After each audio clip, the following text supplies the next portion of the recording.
cabai. Makannya di sebuah taman. Pagi hari sudah mandi dan wangi. Untuk apa ibu-ibu?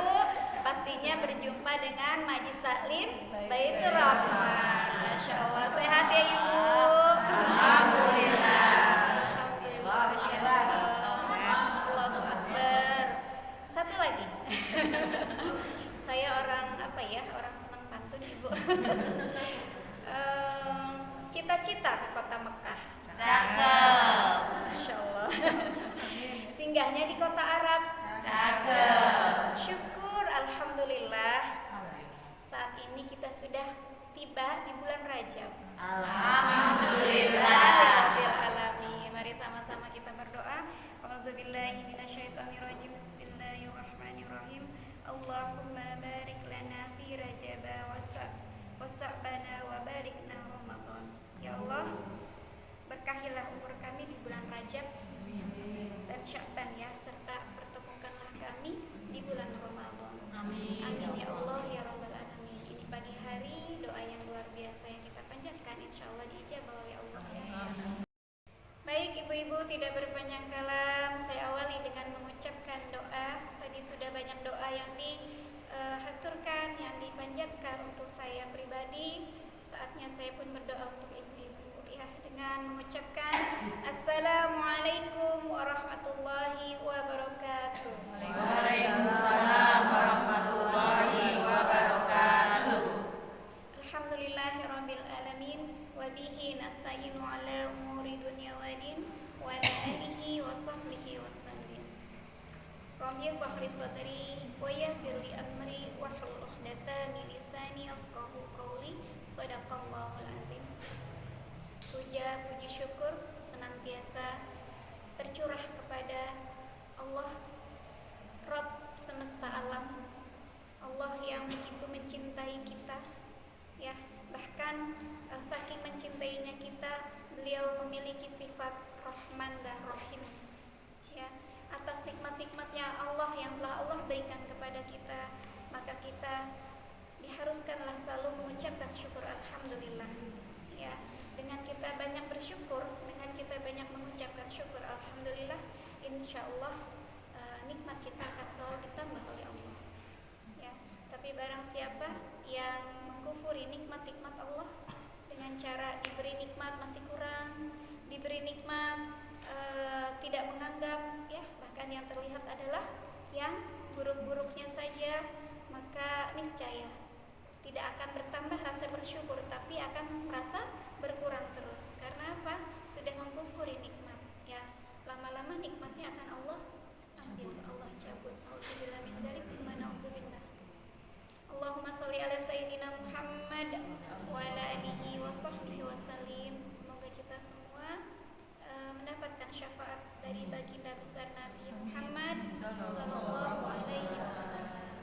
Yang syafaat itu saat ini pasti kita rasakan ya, bahkan nanti lebih dapat kita rasakan dan sangat kita butuhkan ketika nanti sudah di yaumil akhir ya, dimana di padang mahsyar kita dikumpulkan dan kita bisa masuk surga. Karena apa? Karena rahmat dari Allah dan karena syafaat dari baginda besar Nabi Muhammad SAW.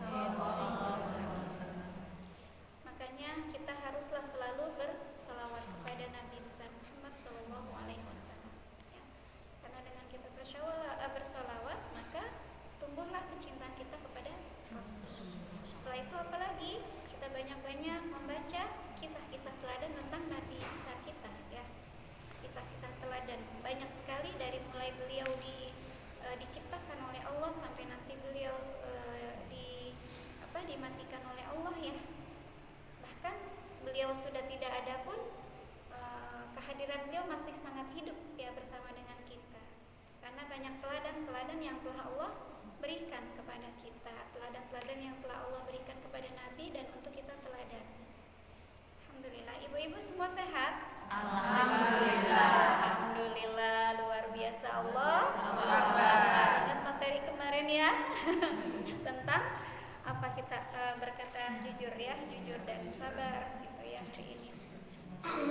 Alhamdulillah hari ini sangat bersyukur sekali kepada Allah ya atas nikmatnya ibu-ibu yang solihah, ibu-ibu yang Masya Allah berjuang menegakkan syariat-syariat Islam, ya, dengan cara apa? Selalu berkumpul di majlis taklim, ya, berkumpul dengan orang-orang solih, berkumpul dengan teman-teman yang solih, solihah, ya, guru-guru yang solih dan solihah. Untuk apa? Untuk menggapai ridhonya Allah, ya, tidak jauh-jauh. Apa yang kita niatkan itu untuk menggapai ridhonya Allah. Kalau masalah masuk surga itu adalah sebuah bonus, ya, bahwa tidak ada sebuah kebaikan yang tidak menghantarkan kita kepada surga, ya. Ingat materi kemarin, ya, masih ingat? Maka insya Allah dengan kita banyak berkumpul dengan orang-orang yang solih, insya Allah menumbuhkan keimanan kita. Amin, insya Allah. Insya Allah, ya, seperti itu. Baik Ibu, pada kesempatan hari ini izinkan saya untuk bisa memberikan sebuah paparan, ya, sebuah paparan atau penjelasan tentang sebuah bab yang berada di dalam sebuah kitab Riyadhus Shalihin, ya. Ini rujukan kita. Selalu saya absen. Sudah ada yang beli? Sudah. Bunda Windy sudah. Alhamdulillah, ya, alhamdulillah. Paling tidak dalam satu komplek ada yang punya. Karena nanti bisa belajar di situ tentang kajian-kajian yang kita pelajari, gitu, ya. Mungkin ada agak lupa, gitu, ya. Mau buka YouTube kurang kuota aja, ada di buku ini, ya, insya Allah. Baik, kita memasuki bab kelima, yaitu tentang bab muraqabah, ya. Mungkin ada yang sudah pernah ustazah atau ustadz yang menyampaikan selain saya. Insya Allah dengan diulangnya bab muraqabah ini bisa lebih menjadikan diri kita menjadi lebih baik, ya. Setiap apa-apa yang kita pelajari itu diharapkannya menjadikan sebuah pelajaran pemicu buat diri kita menjadi lebih baik lagi, ya. Bukan lebih pinter, ya. Kalau orang pinter banyak, tapi yang berakhlak baik, beradab baik belum tentu, ya. Tapi kalau orang yang memiliki akhlak baik, adab yang baik, insya Allah diberi kecerdasan, smart, ya. Smart dalam apa? Bukan hanya dalam talenta, dalam pendidikan, tapi dalam bersikap, ya.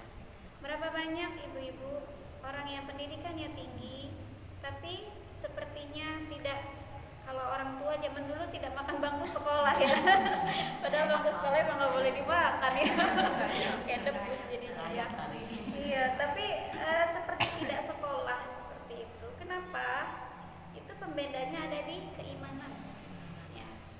Keimanannya itu apa? Pendidikan dasar sebuah agama, ya. Banyak seperti itu. Tapi tidak banyak juga orang yang berilmu, ya.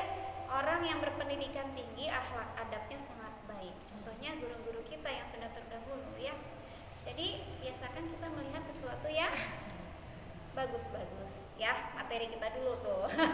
Jadi jangan suka kita melihat sesuatu yang buruk-buruk. Maka kalau kita sering melihat yang bagus-bagus, maka kita akan melakukan perbuatan bagus. Tapi sebaliknya, kalau kita melihat yang buruk-buruk, yang terdoktrin di sini adalah buruk, sehingga nanti lama-lama tanpa kita sadari kita melakukan perbuatan buruk.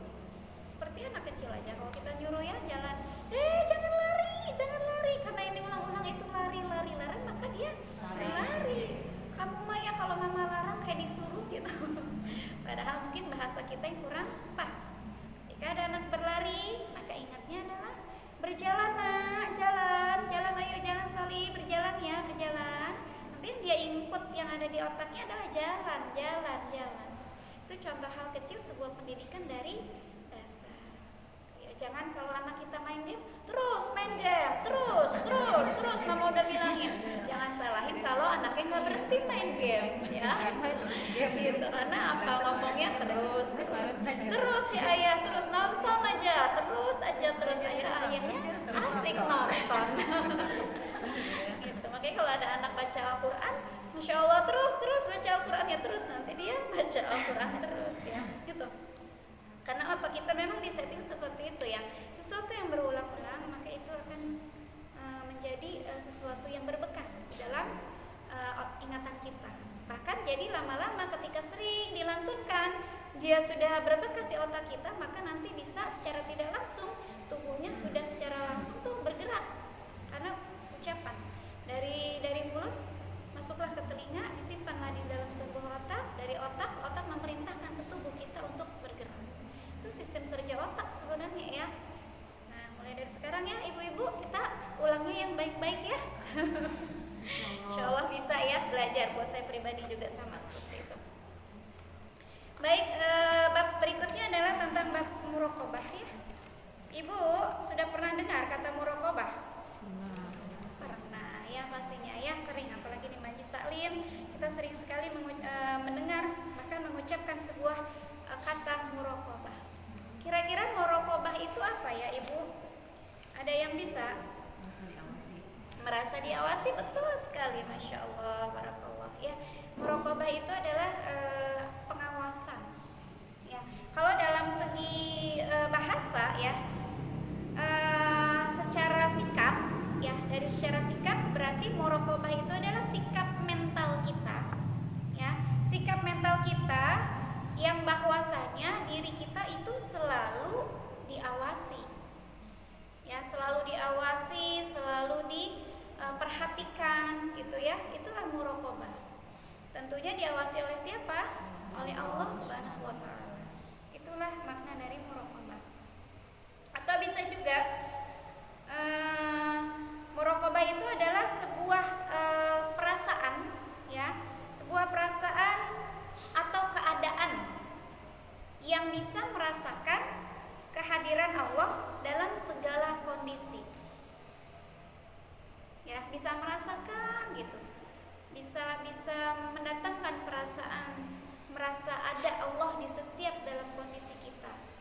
Yang berarti diawasi selalu ya. Gitu. Saya tunggu kalau misalnya lagi ngajar sama anak-anak, Dek, coba deh kalian pikirkan lubang apa lubang yang paling sempit gitu ya. Macam-macam ya, ada yang dibilang lubang tikus, ada yang di lubang gua, ada yang di lubang ular dan sebagainya. Sampai ada anak itu ya nemuin saja, aku tahu lubang paling kecil apaan, lubang semut. Masya Allah, kepikiran gitu ya. Nah, coba bisa nggak kita bersembunyi di dalam lubang semut? Ya nggak bisa lah Ustazah, kadarullahnya seandainya bisa, kita bisa masuk ke sebuah lubang semut gitu ya. Kira-kira ada nggak orang yang nggak bisa, ada nggak yang nggak bisa melihat kita? Diam anak-anak biasanya. Orang tua kita nggak mungkin bisa, orang kecil lubangnya gitu ya. Tapi ada Allah yang selalu mengawasi kita. Ya, dimanapun kita berada, Allah itu selalu mengawasi kita. Terlepas kita bisa menghadirkan Allah itu ada atau tidak, yakinlah Allah itu pasti mengawasi diri kita. Ya. Dan itu sudah terbukti di dalam sebuah Al-Quran ya. Seperti biasa ketika kita belajar sebuah pelajaran, maka kita harus mengetahui dalil-dalil surat Al-Quran yang kita pelajari agar lebih menguatkan lagi keyakinan kita terhadap ilmu yang sedang kita pelajari, yang Allah berikan kepada kita. Baik ibu, bab muraqabah ini ada di dalam sebuah surat Al-Hadid, surat ke-57 ayat ke-4. A'udzu billahi minasyaitonir rajim. Wa huwa ma'akum aina ma kuntum. Wa huwa ma'akum aina ma kuntum, artinya dan dia bersama kamu di mana saja kamu berada. Arti kata dia ini wa huwa ma'akum ya. Arti kata dia ini adalah Allah ya. Dan dia bersama kamu di mana saja kamu berada. Mau kamu ingat, mau kita ingat sama Allah atau tidak ya. Mau kita bisa merasakan kehadiran Allah atau tidak, Allah mah selalu ada buat kita. Insya Allah ya Bu, setianya banget Allah sama kita. Kalau manusia belum tentu setia. Contoh, kita cinta banget sama suami kita ya. Pokoknya cinta banget deh. Kira-kira kalau suami kita, nauzubillah min dzalik summa nauzubillah, meninggal dunia, kira-kira setianya kita sampai mana? Tidak usah dijawab tapi dipikirkan. Ya, bahkan ketika sudah dikubur saja, orang-orang sudah pergi meninggalkan pusaran suami kita ya, kuburan, sendirian berlama-lama sampai malam? Saya rasa enggak ya, kecuali kalau kuburannya itu memang settingnya di rumah, di dalam sebuah gedung, dipakein AC, misalnya di situ ya. Tapi kan sampai saat ini pun sepertinya belum ada ya pemakaman yang seperti itu gitu. Jadi segitu setianya kita kepada pasangan hidup kita.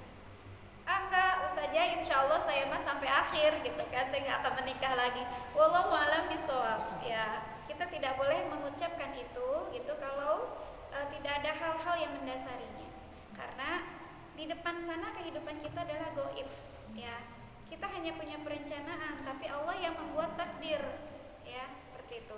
Ada pengalaman Bu, ada seorang wanita ketika suaminya sudah meninggal dunia, terus wanita itu memiliki anak yang masih kecil-kecil, karena merasa mapan mampu akhirnya berikrar, tapi tidak diucapkan, di dalam hati dia berikrar bersama dengan Allah, ya Allah, saya mau udah gak mau menikah lagi, saya sanggup menghidupi anak-anak saya. Karena memang secara material beliau punya pekerjaan, mampu ya. Biasanya manusiawi kita berpikir gitu, udah repot punya suami mah udah gitu, mau fokus saja sama pekerjaan dan anak-anak. Mungkin ada yang seperti itu berpola pikirnya. Tiba-tiba kaderullahnya setelah 3 tahun akhirnya menikah. Sampai datanglah orang itu kepada salah seorang gurunya, gimana ya kalau udah pernah niat itu gitu kan, pernah diucapkan tidak, enggak sih, cuma niat aja dalam hati ya, banyak beristighfar kata gurunya. Karena sebenarnya kita tidak boleh seperti itu gitu.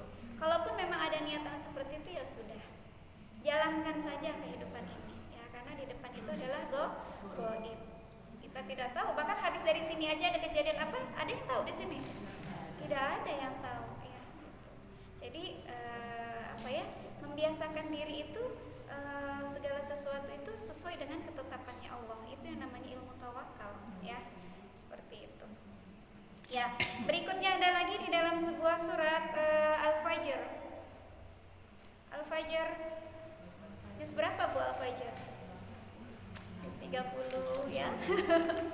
Surat keberapa? Oke, 89. Ada yang sudah selesai juz 30? Masya Allah, mudah-mudahan ada yang sudah selesai 30 juz lah ya. Amin ya Allah, doa ya. Bismillahirrahmanirrahim. Ayat ke-14 ya. Inna rabbaka labil mirsad. Ya, itu sering kita ucapkan ya. Inna rabbaka labil mirsad. Yang artinya sesungguhnya Rabbmu benar-benar mengawasi. Tuh, ulang-ulang lagi. Sesungguhnya Rabbmu benar-benar mengawasi.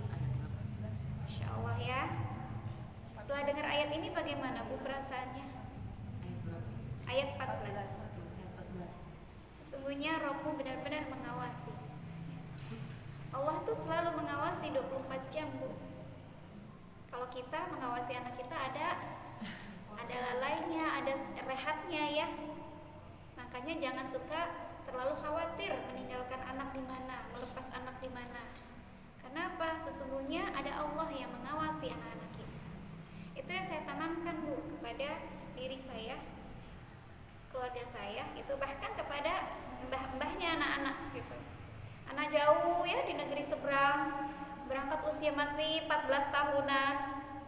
Sampai sekarang belum pernah jumpa gitu ya. Kalau bukan karena tawakal kepada Allah dan dalil ayat surat ini ya, surat Al-Fajr ini, mungkin gak akan kuat Bu. Itu yang pengalaman yang saya lakukan, apapun gitu ya. Ya sudah, kita mah manusia yang semuanya ada batasnya dalam pengawasan, dalam mendidik. Tapi yakinlah kalau Allah yang bersama dengan mereka, kalau Allah yang mendidik anak-anak kita, insya Allah semuanya akan berjalan dengan baik. Semuanya akan ada dalam penjagaan Allah. Mungkin bukan hanya saya saja ya di sini, mungkin ibu-ibu juga ada yang sudah jauh ya anaknya gitu ya. Ada yang juga baru menikahi anaknya, tinggal di Bali sekarang ya kan jauh. Dengan notaben, maaf ya, daerah-daerah yang agak rawan ya. Tapi kalau bukan karena keyakinan kita kepada Allah, menitipkan segala sesuatu, terutama harta kita yang sangat berharga kepada Allah, niscaya itu tidak akan pernah bisa. Kalaupun bisa, tidak akan bertahan lama. Bentar-bentar galau, bentar-bentar nangis, bentar-bentar curhat. Karena anak gitu ya. Sama, saya juga seperti itu. Cuman alhamdulillah curhatnya saya kepada Allah. Pernah Bu, berapa ini anak saya sakit gitu ya, di sana jauh dari kami ya, yang harus butuh intens perawatan. Kalau bukan karena yakin kepada Allah, mungkin ya, aduh, udah apa ya, yang udah diambil langkah 1000 mungkin ya. Bisa jadi saya yang kesana atau anak saya ambil tarik kembali. Ya, tapi alhamdulillahnya ucapannya dari anak-anak, Umi, insya Allah cukup doakan aku. Insya Allah Allah bersama aku dan Allah menjaga aku. Masya Allah. Itu ucapan anak baru umur 14 tahun. Dan itu dikuatkan. Mi, lupa ya, kan ada Allah yang menjaga. Gitu. Jadi saya malah diingatkan gitu ya dengan anak saya. Nah itulah makanya saya bilang, yang di depan saya ini adalah seorang guru gitu, baik bunda maupun anak-anak, bahkan anak-anak usia TK sekalipun. Saya punya anak ini Bu, apa yang tidak terlalu normal ya, karena saya membuka kelas inklusi di rumah. Itu Masya Allah, saya tidak gabungkan anak-anaknya, jadi hanya beberapa anak-anak saja. Kebutuhan khusus. Iya, program khusus. Karena Masya Allah, anak ini sempat masuk ke sebuah sekolah yang spesial, bahkan anak ini sering sekali mendapat hukuman. Sudah berapa kali masuk sekolah, hukumannya ya Allah Ibu disuruh berdiri di depan teman-temannya, bahkan masih jadul ya hukumannya. Saya nggak habis pikir, masih ada sebuah sekolah ya menghukum seorang anak berdiri di depan teman-temannya, kakinya diangkat lalu diginiin ya, dijewer zaman bahula kita, dan itu lama sampai selesai pelajaran. Nauzubillah. Alhasil anak itu nggak mau masuk sekolah, lama sekali, setiap mau sekolah nggak pernah mau. Tahfiznya di saya Bu. Tapi kalau masuk tahfiz itu semangat banget. Libur aja selalu minta ngerengek-rengek. Kata orang tuanya ada sesuatu kali ya gitu. Ya mungkin Allah yang sudah mengikat. Karena itu kadang tidak sedikit ya, tidak banyak orang yang tidak memahami orientasi dari arti sebuah punishment, hukuman. Ya. Bahkan mungkin kita di rumah pun seperti itu kepada anak-anak kita. Ya, merasa anak kita punya kita gitu ya, merasa anak kita yang besarkan, kita yang melahirkan, kita yang mendidik, sekali ada kesalahan langsung hak mutlak semua di tangan mama. Semua hukuman dengerin apa kata mama, semua harus nurut, dengerin gitu ya. Untung ayahnya nggak bilang, ayah yang membesarkan semuanya ada di ayah. Untung nggak begitu ya, suami kita yang selalu mengalah kepada kita, diem. Diamnya suami bukan berarti tak berdaya ya Ibu. Diamnya suami bukan berarti tidak punya power. Oh jangan salah ya. Diamnya suami itu adalah emas. Diamnya suami itu adalah sebuah kebaikan. Ya, kalau suami kita tidak diam, rame, nggak kebayang, ribut jadinya. Betul, Masya Allah. Di sini ada suaminya yang diam 1000 bahasa. Suami saya Bu. Diapain juga. Tapi kalau sudah ada sesuatu yang tidak pas ya bicara. Sekali bicara takut kita gitu ya. Padahal tidak marah-marah, sama ya. Alhamdulillah, bersyukurlah punya suami seperti itu. Ya seperti itu. Jadi muraqabah ini adalah sebuah pengawasan, merasa diri diawasi oleh Allah ya. Merasa diri ini tidak terlepas dari pengawasan Allah. Gimana Bu rasanya kalau kita bisa merasakan diawasi oleh Allah? Merasa apa? Pasti meningkat keimanan kita ya. Sholatnya kita ngerasa diawasi ya. Tidurnya kita ngerasa diawasi, bekerjanya kita ngerasa diawasi ya. Jadi apa? Yang akan menghasilkan kepribadian kita menjadi lebih baik, nanti keimanan kita menjadi lebih meningkat. Tapi kan gak selamanya ya perasaan itu ada. Betul apa betul? Betul. Butuh apa? Butuh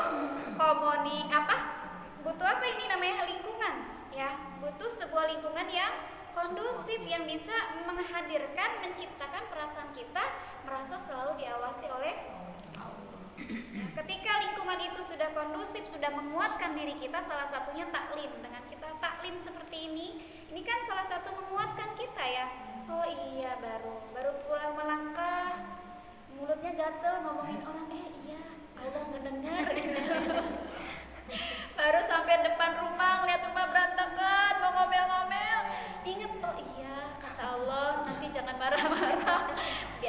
masih ingat baru pulang taklim katanya gitu ya. Kan itu ya seperti itu. Dan ini harus dipupuk Bu. Makanya saya mah bersyukur banget, senang gitu ya datang ke tempat-tempat apa ya, sebuah komunitas yang di dalamnya itu ada sebuah kajian atau perkumpulan gitu ya yang bisa menghadirkan apa ya, keimanan kita menjadi lebih baik. Tapi bukan hanya taklim ya, apapun kalau kita merasa diawasi oleh Allah, setiap komunitas yang kita bentuk, setiap komunitas yang kita masuki, insya Allah kalau kita merasa diawasi oleh Allah, maka komunitas itu menjadi baik ya. Senam aja Bu, saya sering senam soalnya ya Bu.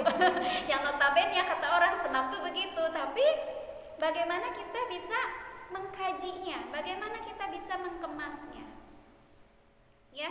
Ada orang itu ini sampai jabri gitu, ya Allah manggilnya instruktur dipanggil ustazah gitu ya, jarang yang biasa manggilnya itu coach gitu ya.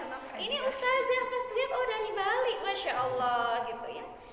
Ustazah, masya Allah ya, saya seneng liatnya. Ngeliat apa aja nih, bahaya gitu, ngeliat busana dan gerakannya gitu. Jadi penampilan perform awalan kita itu dengan sesuatu yang berbeda, yaitu dengan busana.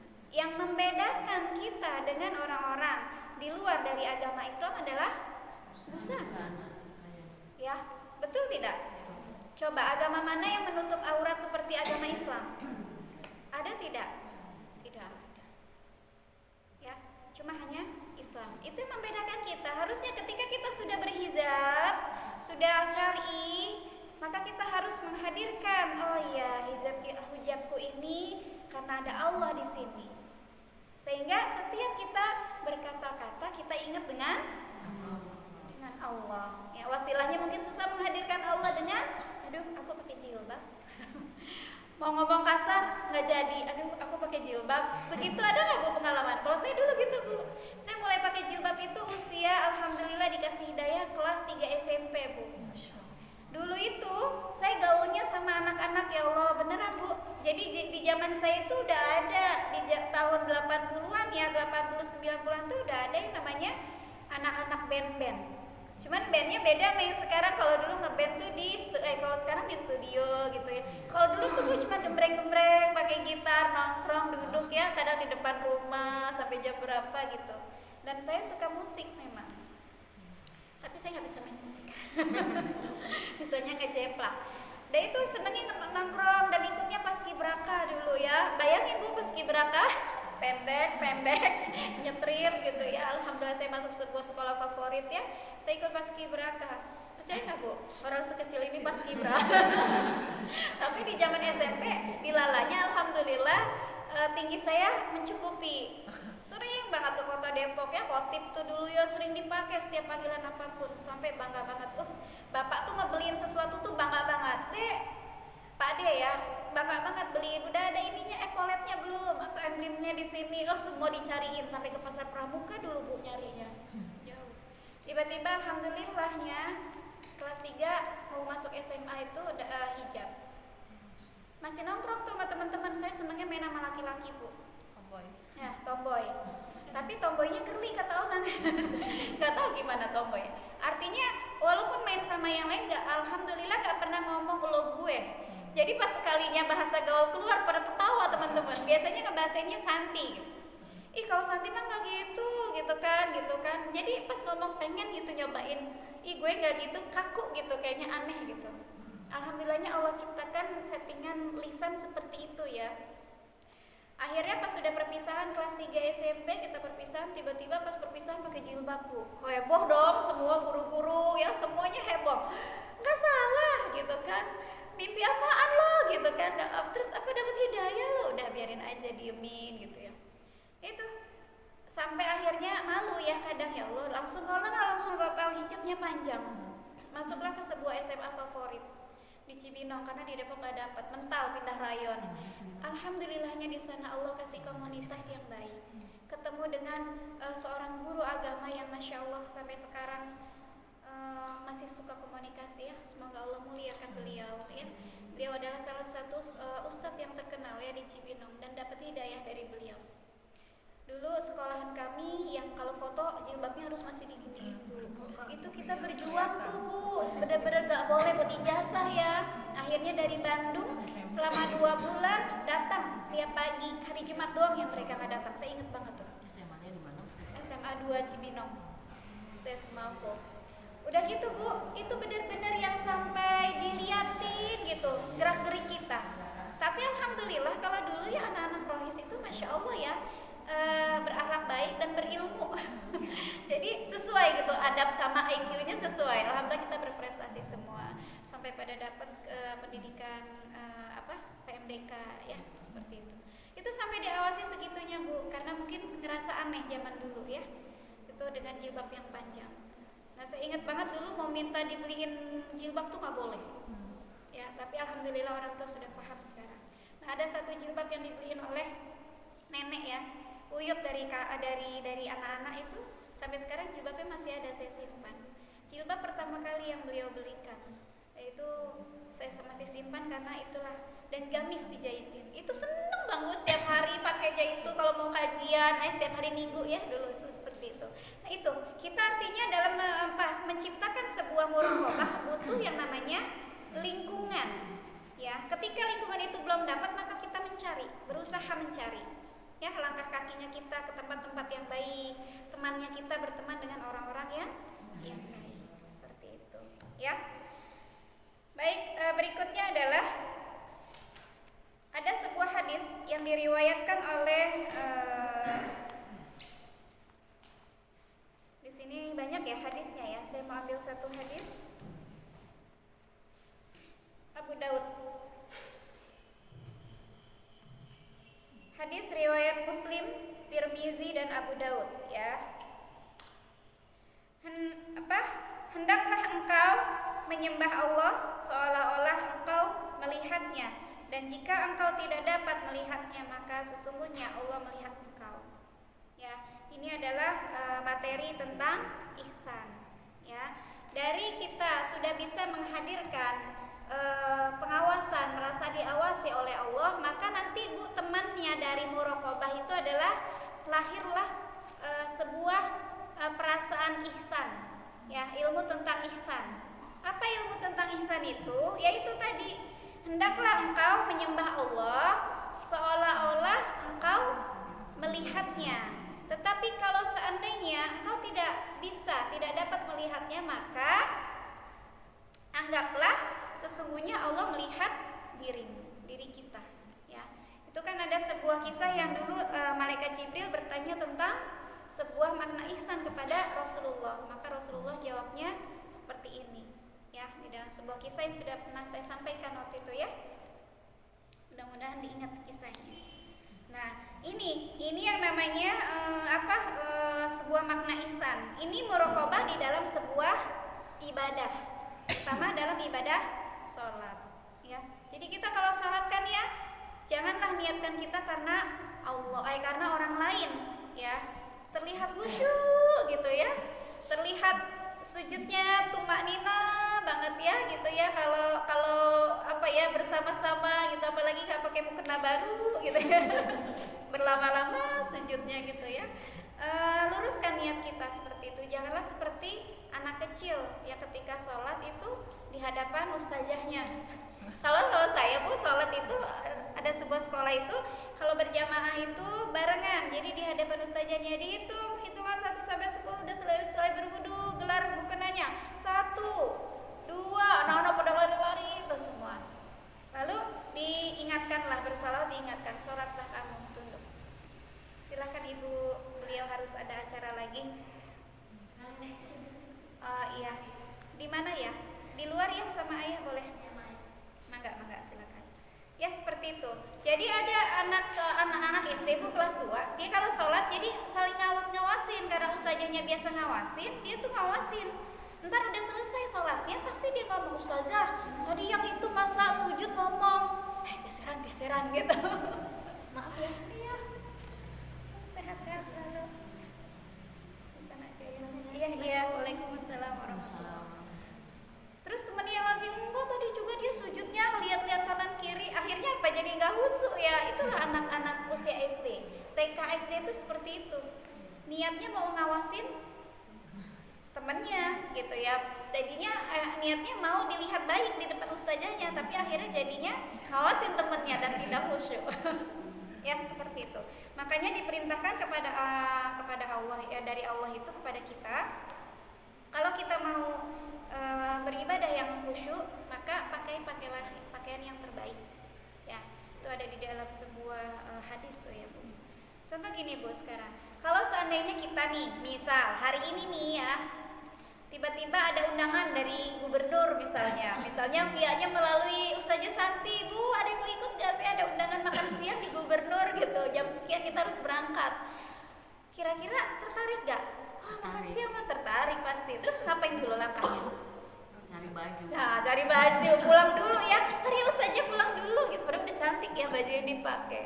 Pasti pakai, mau pulang dulu, mau cari yang terbaik, terus ambil apa lagi? Tas, ganti dulu deh sepatunya, masa saya pakai ini pakai sendal nggak pakai sepatu. Dan itu manusiawi ya, biasanya seperti itu, ganti serba semua. Itu mau ketemu dengan orang, ya mau ketemu, itu mas seandainya Bu, tapi belum ada undangan dari gubernur Bu.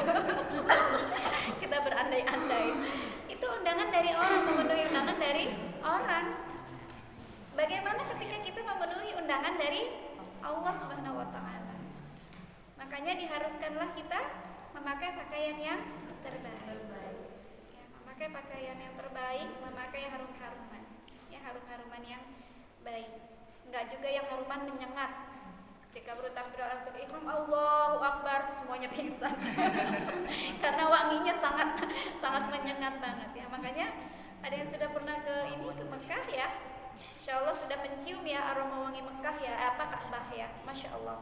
Itu enak banget ya wanginya itu, tapi tidak pusing, tapi wanginya itu sampai pulang ke Indonesia tuh ya masih tercium di hidung, padahal nggak ada ya Bu ya. Itu Masya Allah seperti itu. Dan nanti Rasulullah itu juga harum, bahkan keringatnya beliau harum. Jangankan keringatnya Bu, anak saya baru kemarin ya pegang satu helai jenggotnya saja itu wanginya Masya Allah. Jadi cukuplah keimanan kita kepada Rasul, bahwa Rasul itu memang adalah manusia yang suci, bahkan keringatnya wangi. Ingin tahu? Ya, kita bersiap-siap berjumpa dengan Rasul ya. Tapi tidak mudah ya, kita harus berjuang dulu di dunia ini ya, dengan cara apa? Menghidupkan sunnah-sunnahnya Rasul dan mencintai. Ya, seperti itu. Baik, ada hadis ya, hadisnya seperti itu. Mudah-mudahan ini bisa menjadi pemantik kita untuk bisa menghadirkan cinta kita kepada Allah Subhanahu wa Ta'ala. Di dalam hadis hadis At-Tirmizi juga dikatakan di sini ada, bertakwalah kepada Allah dimanapun kamu berada, dan ikutilah perbuatan buruk dengan perbuatan baik, guna menghapus perbuatan buruk tersebut, serta gaulilah manusia dengan pergaulan yang baik. Ya, hadis riwayat Tirmizi. Bertakwalah kepada Allah dimanapun kamu berada, dan ikutilah perbuatan buruk dengan perbuatan baik, guna menghapus perbuatan buruknya itu. Ya, jadi di dalam hadis Tirmizi ini kita diharuskan ketika kita sudah melakukan perbuatan buruk, maka tutupilah perbuatan buruk itu dengan kebaikan, sehingga apa? Perbuatan buruk yang kita lakukan itu dihapuskan oleh Allah dosa-dosanya. Ya, amalan-amalan buruknya itu dihapuskan, diganti menjadi amalan baik.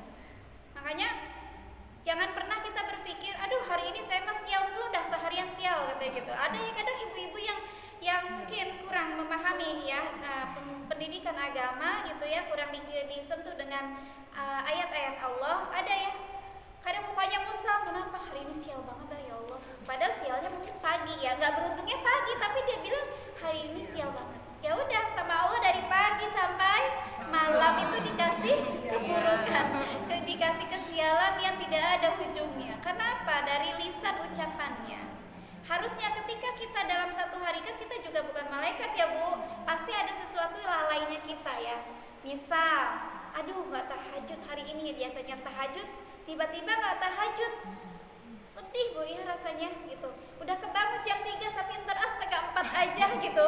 Akhirnya setengah 5 baru bangun. Hayyal sholat, ya Allah, ketinggalan dah subuh gitu. Maka apa yang harus kita lakukan? Tutupi ke perbuatan buruk kita tadi, sesuatu yang harusnya kita lakukan dengan baik, tutupi dengan perbuatan yang baik, sehingga Allah ganti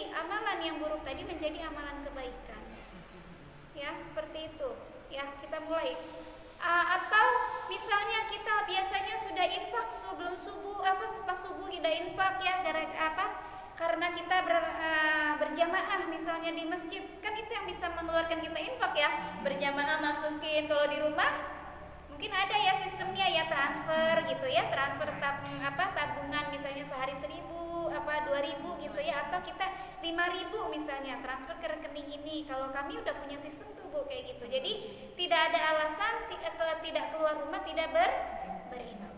Atau bisa juga kita sediakan kenceleng di rumah sendiri ya, kenceleng satu hari 1.000, tiap pagi 1.000 dibukanya mungkin nanti pas hari Jumat atau sebulan sekali. Terus kita apakan? Kita belikan nasi bungkus atau apa, kita bisa berbagi. Itu sistem yang saya pakai di rumah bimbel kami. Jadi anak-anak dikasih kenceleng gitu ya, masukin nak, bukan orang tuanya, masukin. Sedapatnya uang mereka, nanti setiap 2 minggu sekali itu dikumpulkan, jadilah nasi sekian bungkus. Walaupun ntar judulnya orang tuanya nambahin. Tapi itulah memotivasi untuk anak kita untuk bisa melakukan amal soleh, bersedekah. Ya, mungkin kalau yang sudah alhamdulillah dipertahankan, kalau yang belum coba mulai. Ya, sudah alhamdulillah sudah berjalan di sini ya. Nah, itulah sebuah komunitas yang bagus. Ya, Masya Allah, bertahan ya, mudah-mudahan, barakallah. Nah, di sini Ibu, di dalam sebuah bab muraqabah ini ada beberapa jenis ya muraqabah. Bisa dicatat mungkin jadi referensi. Muraqabah itu terbagi menjadi 4 jenis. Pertama adalah muraqabah ketaatan kepada Allah. Seperti yang tadi sudah disampaikan ya. Hendaklah engkau menyembah Allah seolah-olah engkau melihatnya, dan jika engkau tidak dapat melihat, maka sesungguhnya Allah melihat engkau. Itu hadis riwayat Muslim ya, Abu Daud dan Tirmizi. Ini bisa jadi landasan kita ketika kita melakukan ibadah sholat. Sholat itu kan amalan yang hanya diri kita dan Allah yang tahu, bahkan malaikat saja tidak tahu. Ada satu lagi amalan yang hanya diri kita dan Allah yang tahu, yaitu saum. Ya, nggak ada kan yang malaikat mah tugasnya hanya mencatat, oh hari ini Bunda saum Rajab, dicatat ya.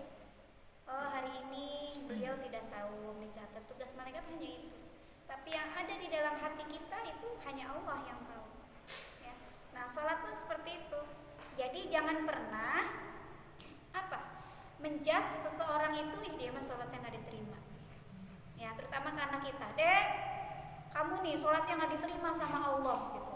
Kadang tuh ya kita suka jadi wasit yang sok tahu gitu ya, jadi hakim yang luar biasa, melebihi hakimnya Allah. Kamu sholatnya nggak diterima, emang kenapa Ma? Iya, orang Mama lihat tadi kamu sujudnya nggak bener.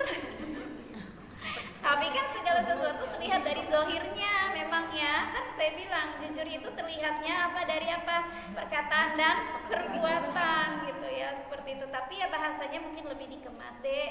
Nanti sholatnya lebih khusyuk ya, gitu ya, lebih lebih khusyuk biar lebih dikabulkan doanya sama Allah. Coba kalau habis sholat kan ngapain? Doanya mau dikabul nggak sama Allah? Mau. Tapi kalau sholatnya tengok kanan kiri, kira-kira diterima nggak? Enggak. Gitu. Jadi bahasanya seperti itu, ya. Atau bisa juga misalnya kita jadi guru di sini, ada murid kita yang sholatnya nggak benar, sesuai ya punishment-nya. Saya tanamkan sekali lagi, berilah punishment kepada anak-anak kita itu yang mendidik. Terkadang kita suka tidak mendidik, cuman selepas hukuman aja. Setelah itu tidak ada pembelajaran dari anak kita. Ada efek jerahnya tapi sebentar, besoknya lagi dilakuin lagi. Tapi kalau ada pembelajaran dia akan ingat terus. Kalau saya pernah menghukum, memberi punishment kepada anak itu ketika sholatnya gak benar, dengan catatan ya, kita melihat, nggak asal dengar laporan dari orang lain, Ustazah tadi dia sholatnya nggak benar, kenapa? Tengok kanan kiri, saya catat. Jadi dengar doang nggak juga, kita harus benar-benar terjun ke anak kita. Ketika kita mendidik, kita benar-benar harus terjun ke lokasi yang benar-benar sedang kita amati, termasuk anak kita. Kita harus tahu setiap jamnya dia ngapain, kita harus tahu dia melakukan apa. Jadi barulah kita bisa memberikan pendidikan yang terbaik dan punishment yang terbaik. Ketika anak kita sholatnya main-main,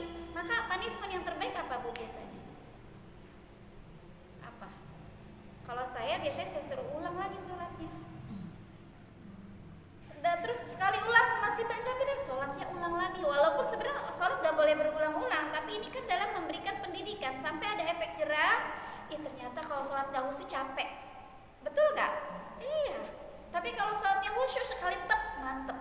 Takbiratul ihram khusyuk sampai selesai mantep. Yang mereka rasain capek saja gitu. Besok mau diulangi tidak? Tidak. Tapi benar, alhamdulillah tidak diulangi gitu. Tapi kalau habis sholat disuruh nanti bersihin itu ya, sapuin halaman gitu, atau cuci piring ya, sholatnya gak benar, itu gak masuk akal ya, gak sesuai dengan punishment yang diberikan buat anak kita, gak ada efek jerah.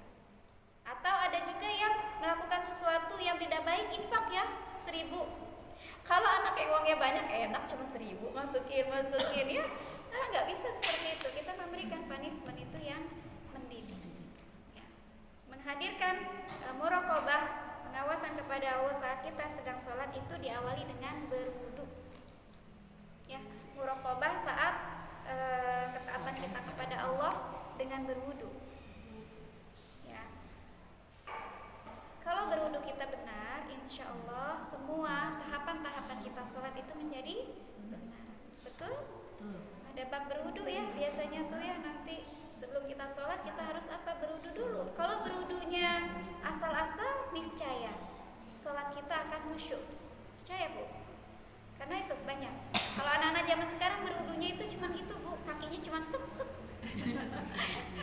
Cuman gitu doang kan ya, perhatiin deh gitu. Kalau kita tidak seksama mendampingi mereka, wudu mereka akan seperti itu. Bahkan kepalanya ada yang cuma digini di keran. Banyak banget gaya-gaya berwudu anak-anak, masya Allah ya. Karena mereka belajar dari mana sih juga? Kenapa? Iya, jadi ya Allah, kepalanya semuanya kreasi sendiri, mereka berkreasi. Namanya kreasi wudu. Nauzubillah ya. Ada yang cuma tangannya cuma begini-gini doang ya. Nah ini ya, terkadang kita yang suka kita lakukan nih.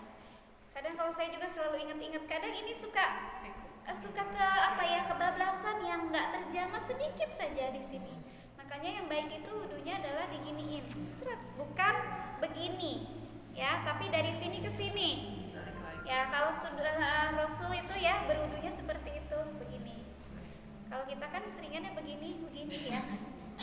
Mulai nanti ada banyak ininya ya, bab-bab tentang berwudu tuh seperti itu. Bahkan ada yang cuma berwudu 1 kali. Ini kalau di Mekah itu ya, kita cuma keseluruhan, dan itu masya Allah, pernah nyoba Bu.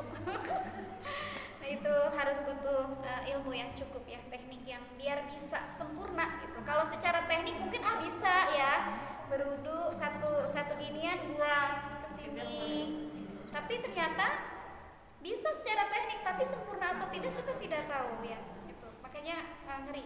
Ada juga yang ketika berwudu pakai kaos kaki ya. Kita ketika berwudu bagaimana caranya itu ada nanti ya, mungkin di kesempatan lain kita tentang belajar tentang bab berwudu ya, seperti itu. Baik, yang kedua muraqabah, yang kedua yaitu muraqabah dalam kemaksiatan. Ada ya muraqabah dalam kemaksiatan. Ya, muraqabah dalam kemaksiatan.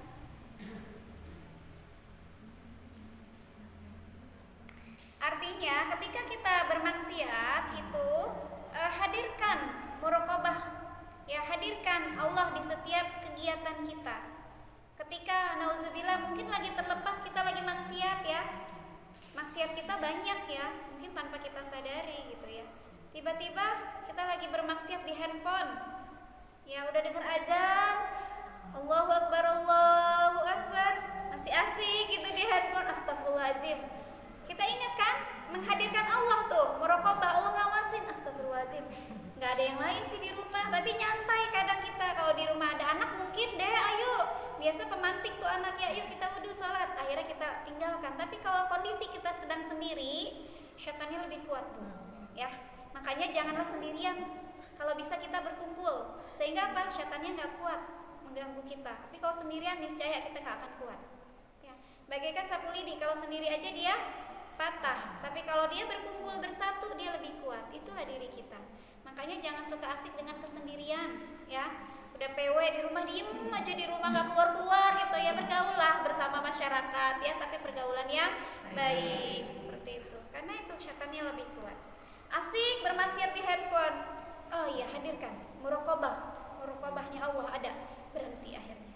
Maksudnya seperti itu. Lagi bermaksiat gitu ya di mall. Lihat ini, seneng sampai pas tadi lihat, astagfirullah, alhamdulillah, udah banyak goodie bag-nya.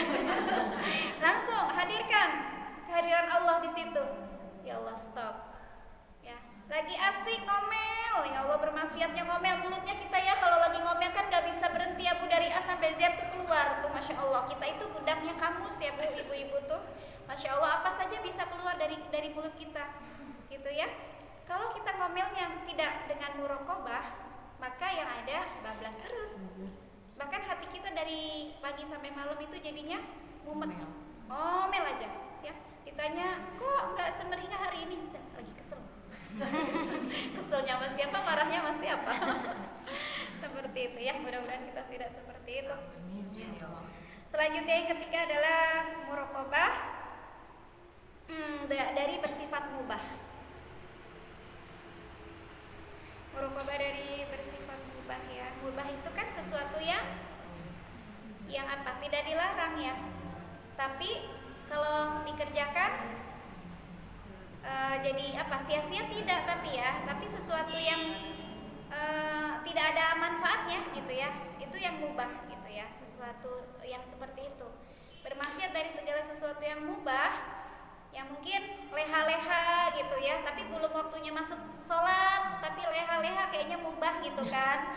Daripada begitu kita bermaksiat kan kepada Allah gitu kan. Akhirnya apa? Ingat muraqabah lagi. Ya Allah, jangan kayak gini. Lakukan sesuatu yang baik, ambil gosokan, gosok gitu ya.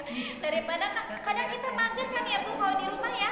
Coba pekerjaan udah beres, ya anak-anak udah berangkat semua. Dunia serasa tenang di rumah milik sendiri. Akhirnya apa? Leha-leha ya, dengar apa? Mungkin lihat televisi atau handphone lah sekarang mah mungkin ya, lihat-lihat. Itu apa jadinya? Mubah, perbuatan yang sia-sia jadinya gitu. Dan itu yang buat kita terlena. Dari pekerjaan mubah nanti melakukan sesuatu yang haram. Tuh, kenapa mubah itu tidak diperbolehkan? Kenapa kita harus bersegera dari mubah itu udah tinggalkan? Karena dari sesuatu yang tidak baik itu, yang leha-leha itu mendatangkan peluang untuk berbuat maksiat. Betul gak Bu? Betul. Contohnya apa? Banyak ya. Tuh, ngelihat akhirnya jadinya beli. Apa-apa, orang beli uang sendiri ya. Akhirnya apa? Seperti itu. Atau lihat-lihat story orang gitu ya. Itu kan sesuatu yang buat me time buat kita ya di handphone. Iya ada gosip ini. Akhirnya apa? Emang benar timbullah pertanyaan. Kurang puas, telepon teman, emang bener dia begini. Nah iya loh, jadi lama, jadi sejam. Itulah kenapa Allah itu mencegah perbuatan itu, karena ada sesuatu yang tidak baik gitu. Makanya hindarkanlah ya, seperti itu. Kayak contohnya jauhilah perbuatan maksiat ya, zina. Ya, zina, karena itu perbuatan yang tidak baik gitu. Salah satunya bukan langsung berzina ya, tapi dari perbuatan zina besar itu diawali dari zina-zina kecil gitu ya. Dari mulai kenalan, sering tatap-tatapan dan sebagainya gitu ya. Hati-hati, kita ibu-ibu juga begitu, jangan seperti itu. Yang kita tatap suami kita aja ya. Kadang lihat figur, cakep ya gitu, walaupun itu artisnya mah gak kenal sama kita ya. Kita gini aja. Ada efeknya Bu nanti beneran. Ketika kita melihat sesuatu yang itu tidak baik kita lihat, kita bandingin nanti lama-lama. Udah ayah mah kok kayak gitu, coba deh ya. Yang ini mah Umi mah lihat kayak gini tuh bagus, lihat dia tuh kayaknya baik gitu. Akhirnya lama-lama jadi membandingkan sesuatu yang kita punya. Akhirnya nanti jadi tidak bersyukur. Kenapa kita tidak boleh lama-lama melihat sesuatu yang bukan hak kita? Ya, karena itu nanti ujung-ujungnya jadi menimbulkan sesuatu yang tidak baik. Ya, yang terakhir adalah muraqabah dalam musibah yang menimpa.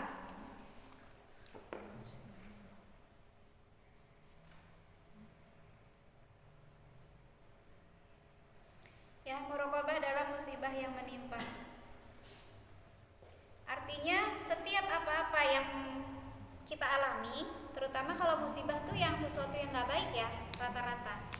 Ketika kita mendapatkan sesuatu musibah yang tidak baik gitu ya, musibah yang kita alami, maka kembalikanlah semua itu sudah qadarullahnya Allah, sudah ketetapannya Allah, maka akan menimbulkan sifat ikhlas dan sabar.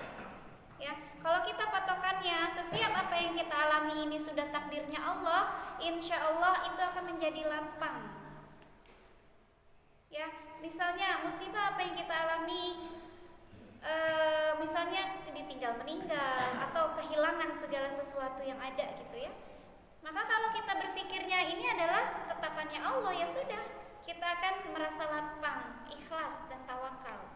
Tapi kalau kita belum memiliki sifat itu, berat sekali untuk bisa ikhlas dan lapang. Ya, jadi tawakal itu adanya di kelapangan dan keikhlasan. Kuncinya itu dalam melakukan hal apapun. Jadi jangan pernah kita, manusia itu tempatnya berencana, betul ya Bu?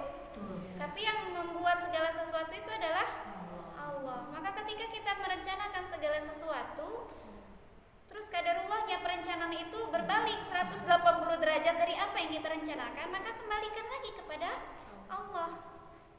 Maka ya sudah, easy going. Nanti akan lahirlah sebuah introspeksi diri atau sebuah ibroh di balik itu. Kadang aduh saya mah nggak bisa dah, ibrohnya apa gitu, karena mungkin ada sesuatu yang belum kita bisa lakukan, yaitu apa? Ikhlas. Tapi kalau tawakal, ikhlas, sabar, maka nanti akan mendatangkan, melahirkan sebuah ibroh yang bisa kita ambil pelajaran dari sebuah kejadian yang nanti tidak akan membuat itu terulang kembali. Ya. Setiap manusia itu tempatnya hilaf dan salah. Jadi jangan pernah berkecil hati ketika kita melakukan kesalahan, kita merasa paling kotor, ya.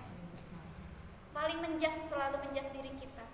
Enggak seperti itu juga, ya. Tapi membuat sesuatu, merenungi apa yang kita lakukan ini menjadi sebuah kesalahan dalam diri kita, itu yang harus kita lakukan. Ya, seperti itu. Jadi ketika ada musibah, hadirkan lagi muraqabahnya. Ya, muraqabah itu bukan hanya di dalam sebuah sholat, bukan hanya di dalam sebuah kebaikan, bahkan ketika di dalam maksiat kita bisa muraqabah juga, sehingga bisa menyetop perbuatan buruk kita. Seperti itu ya Bu ya. Mungkin ada sebuah kesimpulan yang harus saya sampaikan di akhir materi ini, yaitu apabila kita dapat memahami ya makna dari sebuah muraqabah, maka insya Allah dari kita memahami itu kita akan bisa melakukan perbuatan muraqabah. Setelah itu maka akan bisa membuat diri kita menjadi lebih baik lagi. Ya. Makna dari muraqabah itu adalah menjadikan diri kita menjadi lebih baik lagi di hadapan Allah.